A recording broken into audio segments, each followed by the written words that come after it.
లక్ష్మీం క్షీరసముద్రరాజతనయాం శ్రీరంగధామేశ్వరీం దాసీభూతసమస్తదేవవనితాం లోకైకదీపాంకురాం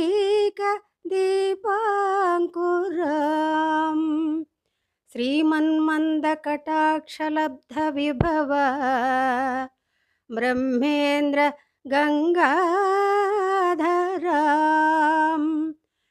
త్వాం త్రైలోక్యకుటుంబినీం సరసిజాం వందే ముకుంద ప్రియాం వందే ముకుంద ప్రియాం. అందరికీ స్వాగతం అండి. ఈరోజు శ్రావణ మాసం మొదటి శుక్రవారం. నిన్నటి నుంచి వచ్చింది. మొదటి శుక్రవారంతో ఈరోజు ప్రారంభమైంది. నా సబ్స్క్రైబర్స్కి, వీక్షకులకి అందరికీ కూడా ఆ లక్ష్మీదేవి యొక్క దయా వీక్షణాలు అందరి మీద ప్రసరించాలని కోరుతూ ఈ మధ్య వీడియోస్ ఎందుకో చేయాలని అంత ఉత్సాహంగా అనిపించలేదు, ఎప్పుడూ ఉండే గోలే. కానీ అలానే వదిలిపెట్టలేకపోతున్నాం కూడా. ఇదొక పబ్లిక్ ప్లాట్ఫామ్. మాలాంటి వాళ్ళం చాలామంది చెప్పేది యువత కూడా విని ఆచరించలేనివి చెప్పం. ఆచరించి మంచి మార్గంలో నడుస్తారని ఆశిస్తూ చేస్తున్నవి ఇవన్నీ. ఎందుకంటే మా పెద్దల మాటలు ఇప్పటికీ మేము గుర్తు చేసుకుని సంసార జీవితాన్ని నడుపుకుంటూ వచ్చిన వాళ్ళం. కానీ కాలమహిమ ఇలాంటి మాటలు ఎవరికీ ఎక్కవనుకుంటా. ఎందుకంటే అవసరం లేని వస్తువుల్ని పడేసినట్టు, అవసరమైపోయిన పుస్తకాలను కూడా అమ్మి పడేసినట్టు. అలా అంటే అవన్నీ ఇంట్లో ఉంచుకోమని కాదండి, అలాంటి వాల్యూయే పాత తరానికి ఉందేమో ఇప్పటి వాళ్ళ దృష్టిలో అని అనిపిస్తూ ఉంటుంది. కొన్ని వింటూ ఉంటే, కొన్ని చూస్తూ ఉంటే. అయినప్పటికీ చాదస్తంగా చెప్పక మానని ఒక గుణం మన పెద్దవాళ్ళల్లో ఉంటుంది, మనలో కూడా. సరే, మరి ఈరోజు టాపిక్ బజార్ నుంచి తనకి ఆడబడుచులకి తెచ్చిన చీరలు భర్తకి చూపిస్తోంది లావణ్య. వాటి రేట్లు, వాటి నాణ్యత చెబుతూ. పక్కనే కూర్చుని చూస్తున్న మరిది ఆ చీరలన్నిటికీ వంకలు పెడుతూ చూస్తున్నాడు. ఇతనికి అహం, అతిశయం ఎక్కువ, ఆడంగితనం కొన్ని విషయాల్లో.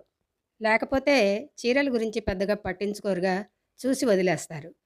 వెంటనే తను తన పెళ్ళానికి తెచ్చిన చీర గురించి గొప్పగా పొగుడుతూ లోపలికెళ్ళి, చెప్పానుగా ఆడంగి వాళ్ళ ఆ చీర తీసుకొచ్చి చూపించాడు. చాలా పాత డిజైన్, నప్పని రంగులోను.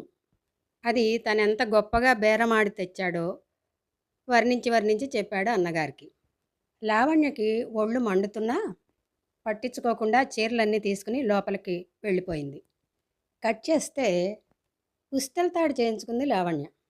డిజైన్ అది తనకి బాగా నచ్చి, ఒక్కటే వేసుకున్న మెడలో నిండుగా ఉంది అనిపించి, కొంచెం తరుగు ఎక్కువ పోతుంది అని తెలుసుకున్నా కానీ దాని గురించి చూస్తే చాలా బాగా నచ్చిన డిజైను, చాలా బాగున్న డిజైను, వదిలేసుకోవాల్సి వస్తుందని కొంచెం ధైర్యం చేసి ఆ డిజైన్ చేయించమని చెప్పి చేయించుకుంది. అది ఒక మంచి రోజు చూసి పుస్తెలు గుచ్చుకుని మెడలో వేసుకుంది. నిజంగానే చాలా నిండుగా ఉంది. చూసిన వాళ్ళు చాలా బాగుంది, కానీ కొంచెం తరుగుపోతుందేమో కదా అంటే, అవునండి అది తెలిసే తీసుకున్నాను, డిజైన్ చాలా బాగుందనిపించి అని చెప్తూ వచ్చింది.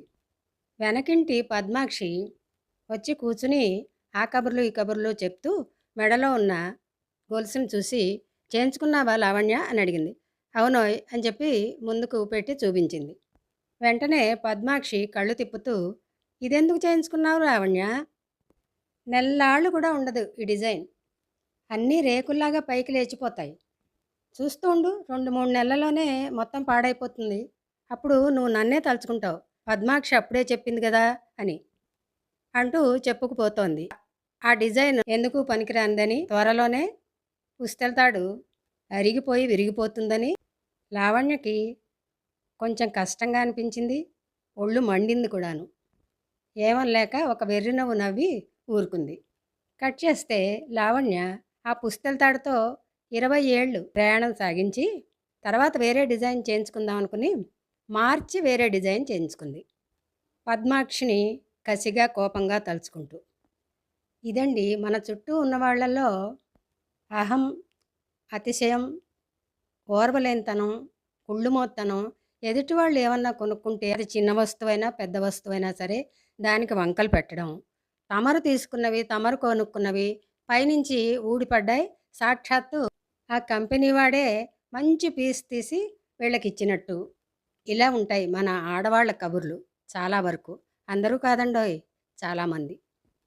అసలు అలాంటి వాళ్ళని కనిపెట్టి ఇట్లాంటి వాటిని చూపించడం వాళ్ళకి, ఇదిగో ఈ వస్తువు కొనుక్కున్నా, ఈ చీర కొనుక్కున్నా, ఈ నగ చేయించుకున్నా అని చూపించడం, చెప్పడం కూడా వేస్ట్ అండి. అసలు ఆ మాటకొస్తే వాళ్ళని గమనించుకుని దూరం పెట్టడం మన మానసిక ఆరోగ్యానికి, శారీరక ఆరోగ్యానికి కూడా చాలా మంచిది. సరే మరి, చాలా టైం అయిపోయింది. మరోసారి అందరికీ శ్రావణ శుక్రవార శుభాకాంక్షలు తెలుపుతూ సెలవా మరి.